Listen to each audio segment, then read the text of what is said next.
Alors bonsoir, voici un exercice qu'on va tenter de résoudre. C'est pas aussi compliqué que ça. Tu peux mettre une pause à la vidéo et essayer de résoudre l'intégrale. Tu vas voir que c'est pas compliqué.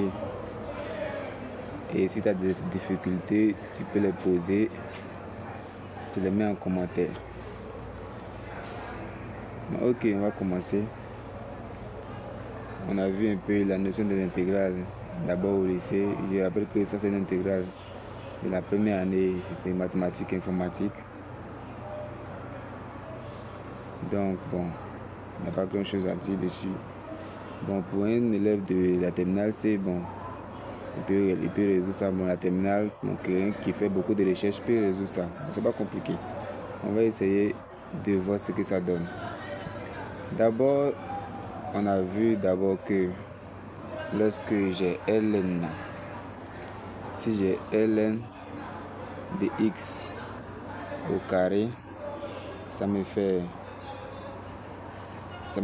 2 ln dx.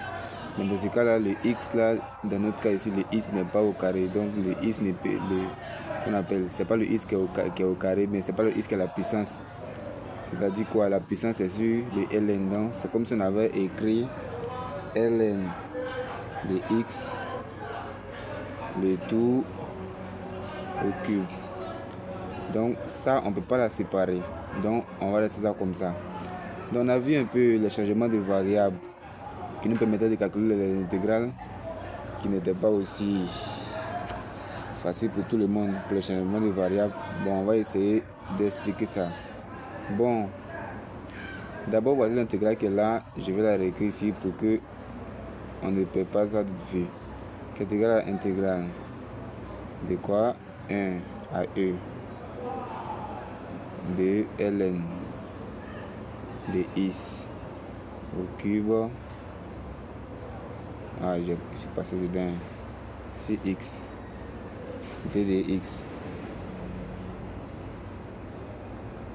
Donc ça, qu'est-ce qu'on va faire? D'abord, on a une telle intégrale, qu'est-ce qu'on pense? On peut essayer de faire sous forme de produit, ce qui va faire intégrale de 1 à e de 1 sur x et puis ln de x au cube d de x. Ok, voilà le cube là. Là, on voit quelque chose qui ressemble à quelque chose de bon. Donc là, on voit automatiquement que ça ressemble à la formule de l'intégrale de la fonction f de x à la puissance n. Donc, ce qui va donner un, comment on appelle, d'abord la primitive, bon, pour ne pas appeler ça la primitive, bon, c'est l'intégrale, on peut appeler ça aussi l'intégrale aussi, qui est égale aussi à, comment on appelle, 1 sur n plus 1 de f exposant n plus 1 plus 1c. Ça va? Donc, on peut utiliser ça. C'est parce que vous rappelez cette formule, on a vu ça un peu. Il y a d'autres. Dans certains cas, vous allez voir le U. Bon, nous, on va utiliser F. Donc, qu'est-ce qu'on va faire? On va poser ce qu'on appelle le changement de variable. Bon, c'est ce qu'on va utiliser ici. Dans ce cas, on aura quoi? Que posons que U égale à ln de x. Bon, voilà. Et puis on aura quoi? Quand je pose u, il doit chercher sa dérivée. Donc u' va être égal à, on sait que la dérivée de ln ça fait x' sur x, ce qui va faire 1 sur x. Donc finalement j'ai u' qui est égal à 1 sur x. Est-ce que ça va? Ok. Donc le u' ici, on a notre intégrale ici c'est dx. Donc qu'est-ce qu'on doit chercher ici? Donc voici ça ici. Pour effectuer un changement de variable, qu'est-ce qu'on va faire? Donc le u' c'est une fonction qui est fonction de x. Donc on peut écrire comme u' c'est égal à d de u sur 2 de x. Je ne sais pas si vous voyez. Donc à la place de ça, on aura 1 sur x. On aura 1 sur x. Donc on va passer ça là-bas. Donc finalement j'ai d de u sur d de x qui est égal à 1 sur x. Donc moi j'ai d de x. On va chercher le d de x en fonction de u'. J'espère que ça va. Donc dans ce cas on aura quoi? Qu'on va tirer on peut tirer 2u directement. Donc d de u va être égal à quoi? Va être égal à 1 sur x d de x. Ça va? Donc on revient là-haut. Donc qu'est-ce qu'on a finalement?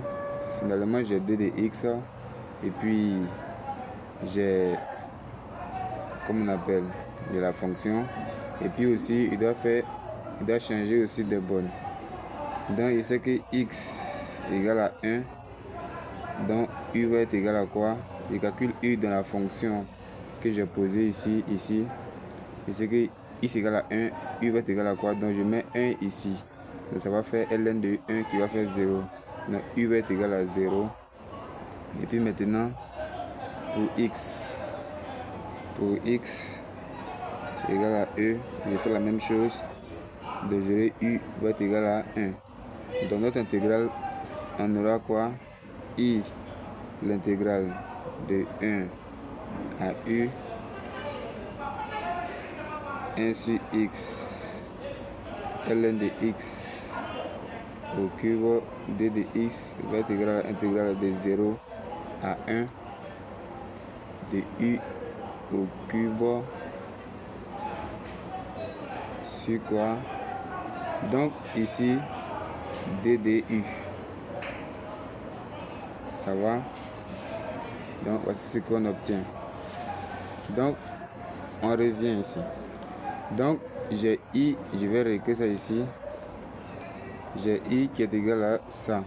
I va être égal à intégrale de 0 à 1 de u au cube d de u. Donc ça devient une intégrale très simple à calculer.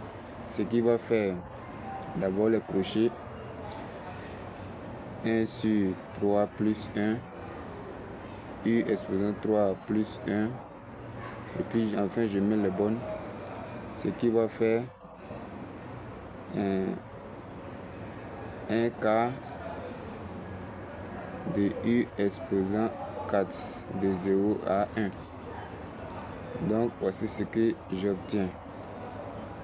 Donc finalement, si je veux, je remplace comme ça. Ou bien pour ne pas me fatiguer, je reviens encore à l'état initial. Donc si je décide de revenir à l'état initial, j'aurai quoi? Un quart de ln de x exposant 4, mais les bornes vont revenir de 1 à e. Je ne sais pas si vous voyez. Ça, c'est encore très simple. Donc finalement, quand je remplace, j'aurai, on me dit f de b moins f de a. Donc je vais calculer l'image de e puissance 4 moins 1 quart de ln de 1 la puissance 4. Donc nous tous nous savons que ça fait 0. Et la quantité qu'elle a, ça fait 1. Donc finalement j'obtiens 1 quart. Donc